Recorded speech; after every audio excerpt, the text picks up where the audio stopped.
And so I was like, this would be an amazing person for me to marry, because she gets it. Like, she's totally getting it. But the other thought that I had that was more powerful was, this is wrong for her life. Like, she might, in a very Mormon way, be like, this is our lot. We have to carry our cross. And, I've been brought into the life of this person. I need to be compassionate and loving. And he deserves a chance for happiness. And I'll marry him because he's really righteous and he wants it. And he deserves to be happy. And I love him, So I was pretty much like, you know what? I'm going to make this really easy for you. I'm going to end our relationship. And I definitely don't remember it being really painful for her. I don't recall, honestly, how I think I just was like, I don't think that we should do this anymore. And I said, I think that you personally, you need to be with someone who's really, really attracted to you. Like, I know that if I were a woman, I would want that, If I put myself in that position of being with, like, if I was with a guy and we were together and he was my husband, I would want him to really be attracted to me, sexually, emotionally, everything. Like, I think that's an inalienable right of human beings to have in our day and age. I mean, if you harken back to the past, you look at, arranged marriages, you look at all sorts of different things. You look at, marriages of convenience, loveless marriages, all these different things that, but we've reached a different age of humankind. We've as Gary Zukov says, we've reached a multisensory time when people are expecting more out of their existence. And this is just not a day and age when a marriage of convenience can really succeed that well, I don't think.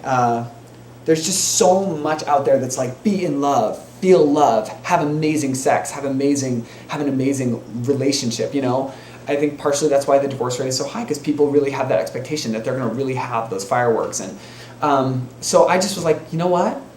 We don't have to do this. I'm so grateful I said to her, I'm so grateful to you for coming here with me and being willing to do this. But you know what?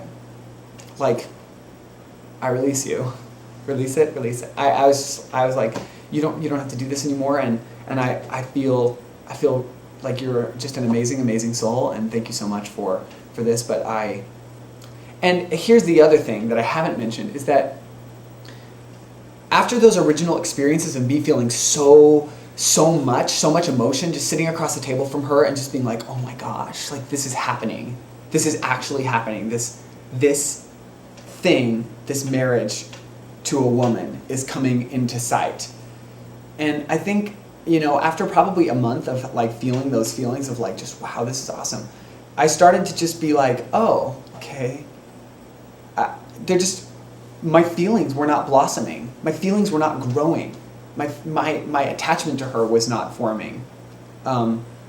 So the only way I could have kept that attachment was through sheer will power, and just being like, I don't care if an attachment isn't forming. I'm going to continue to pretend that it is. I'm going to remain attached to this person, even if I have to just do it myself.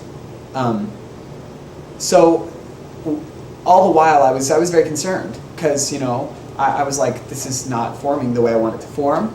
I'm unwilling to let the gay tree die, because I'm not wholly convinced that it's the Satan tree. Maybe it is the gay tree, but maybe it's also the tree of my compassion and the tree of my fulfillment. So I have that, I have the gay tree, I have this connection with her not forming, and then with her giant epiphany, it was kind of like, oh, okay, this is not what my life is supposed to be. I don't feel it. And approaching her to begin with is all about authenticity, and so I would have had to depart from the road of authenticity in order to continue that relationship.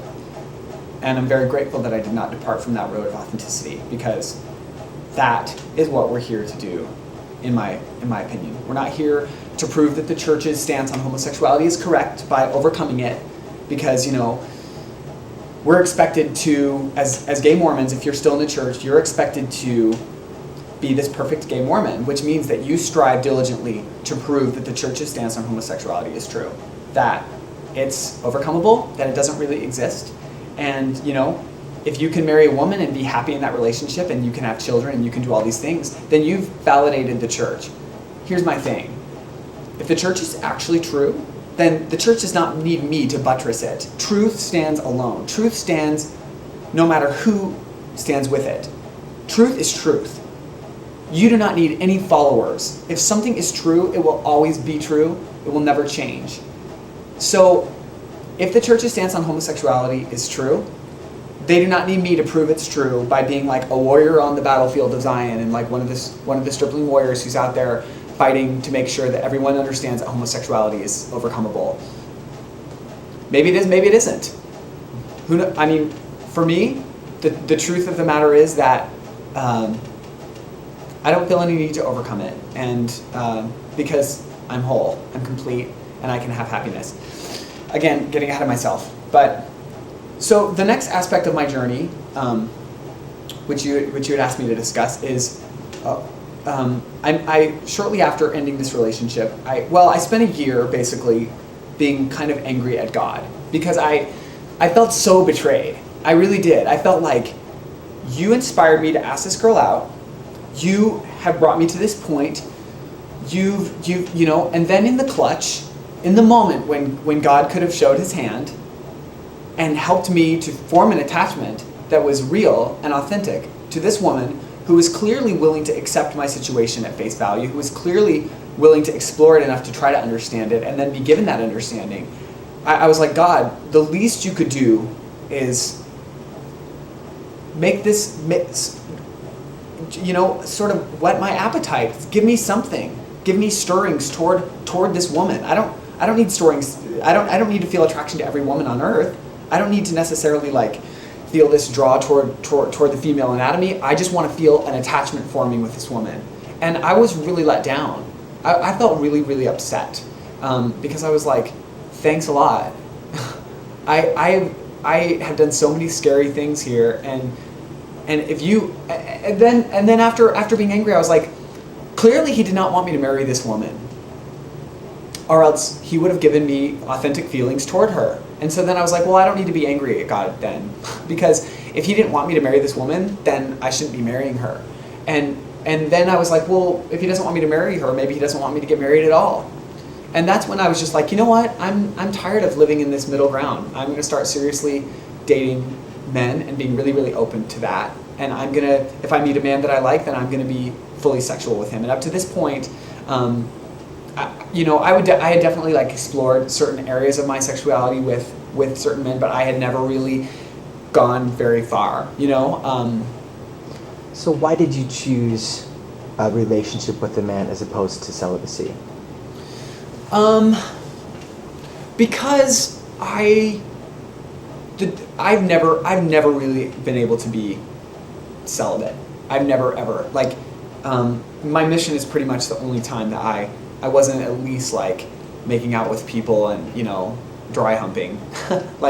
I would always after my mission I had about a 7 month period where I was pretty much keeping it all under wraps. But then after that point, try as I might, I just every few months I would have a slip up that was really, really, really guilt inducing and really, really negative for me. But in spite of all of that negativity, I couldn't stop that cycle.